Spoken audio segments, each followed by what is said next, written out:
Hello everyone. Welcome back to our channel Genius Star Tutorial.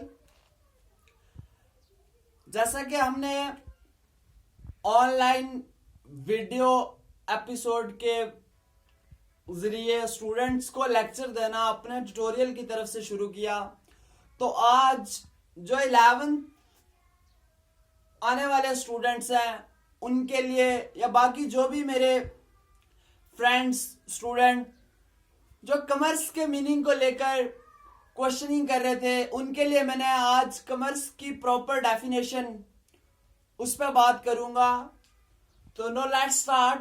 Today we are going to do what does commerce and what does business means. First of all, coming on the commerce, you might have heard of bookish meaning of commerce. The commerce mean trades and aids to trade is called commerce, but this is not proper definition of commerce. हमारे एक management practitioner हुआ करते थे जिनका नाम एवलन Thomas था. According to Evelyn Thomas, मैं definition आपके साथ साथ यहां पर लिखूंगा.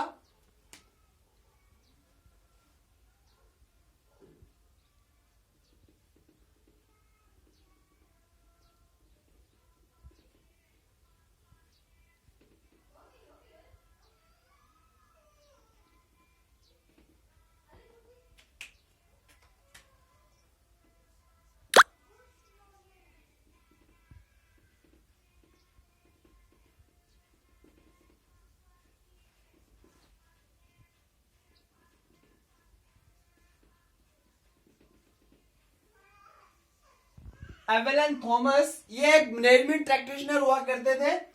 इन्होंने कॉमर्स की जो डेफिनेशन दिया वो मैं आपके सामने आज डिस्कस करूंगा.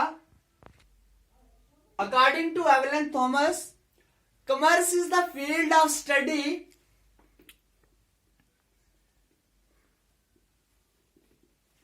Commerce is the field of Commerce is the field of study that deal with business and its operation. That deal with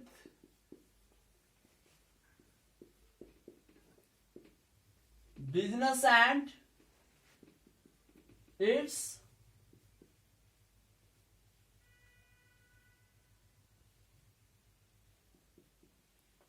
operations. Commerce is the field of study that deal with business and its operations. Commerce एक field of study है जो deal करता है business और उसके operation के साथ. अब बिजनेस का मीनिंग भी मैं डिस्कस करूंगा. पहले मैं बता देता हूं ऑपरेशंस क्या है. Economic activities, financial growth, profit maximization, these all are the operations of the business. Commerce deal with business and its operation.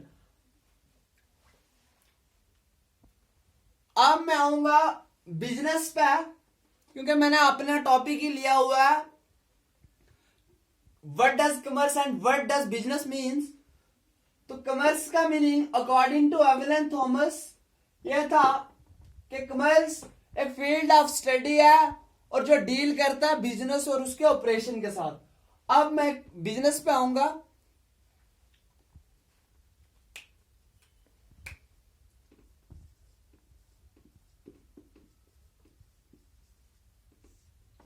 जैसा कि आपने डिक्शनरी मीनिंग की अगर बात करूं तो बिजनेस का डिक्शनरी मीनिंग है being busy is called business. According to me, this is not perfect meaning of business. Being busy is not a perfect meaning of business. According to my opinion, business is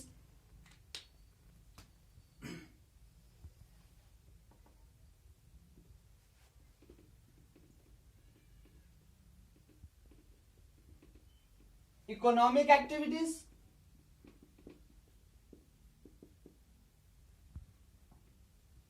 economic activities, profit earning,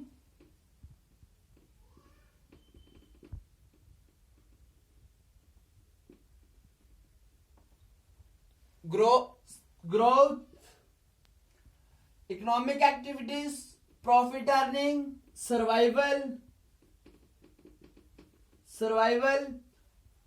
growth,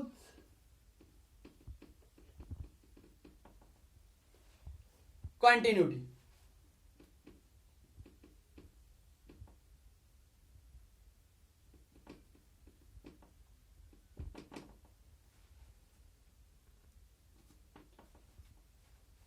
economic activities, profit earning, survival, growth और continuity. देखो economic activity जैसा कि financially related to economic activity related to finance, तो ये हमारी business, और हर business का एक एम होता है प्रॉफिट मैक्सिमाइजेशन, अपने प्रॉफिट को इंक्रीज किया जाए। सर्वाइवल, कोई भी बिजनेस जो है वो एक महीने के लिए या 10 दिन के लिए कभी नहीं रन किया जाता। जो भी बिजनेस है वो लॉन्ग टाइम रन के लिए सोच के ही एक बिजनेस किया जाता है। ग्रोथ, हर बिजनेस को छोटे से बड़ा किया जाता है। और कंटिन्यूटी, बिजनेस एक कंटिन्यूस प्रोसेस है, इसलिए लास्ट पॉइंट मैंने इसमें लिया कंटिन्यूटी। अब मैं एक एक करके इसकी एक एक बिजनेस पे एक एग्जांपल दूंगा। देखो इकोनॉमिक एक्टिविटीज, जब तक हमारे पास पैसा नहीं होगा तब तक हम किसी भी बिजनेस को रन नहीं कर सकते। जब तक हम बिजनेस से प्रॉफिट नहीं अर्न करेंगे, सेकंड पॉइंट, प्रॉफिट नहीं अर्न करेंगे तब तक हम किसी बिजनेस को जिंदा नहीं रख पाते, मतलब सरवाइव नहीं करवा पाते। अगर प्रॉफिट आएगा तभी हम सरवाइव करेंगे, वरना एक फॉर्म, एक बिजनेस जो है वो डूब जाएगा। अगर कॉमर्स की लैंग्वेज में कहूं तो प्रॉफिट अर्निंग सबसे जो मेन थिंग है वो इकोनॉमिक एक्टिविटीज है, और पैसा चाहिए बट उसी पैसे से हमें प्रॉफिट चाहिए। सर्वाइवल, हमें उस पैसे से जब प्रॉफिट होगा तभी हम उस बिजनेस को बचा सकेंगे, आगे लंबा चला सकेंगे, नहीं तो हमारी कंपनी जो है या कोई बिजनेस है, फर्म है, वो डूब जाएगी। अगर डूबती है तो हमें ग्रोथ नहीं हो पाएगी। यहां तक अगर हमारी बिजनेस प्रॉपर चलती रहेगी तो हम उसको ग्रोथ करेंगे। अगर ग्रोथ वो बढ़ी तो हम उसको कंटिन्यू कर सकते हैं, कंटिन्यूटी दे सकते हैं। This is the concept of the business and this is definition of commerce according to Evelyn Thomas. Thank you, अल्लाह हाफिज।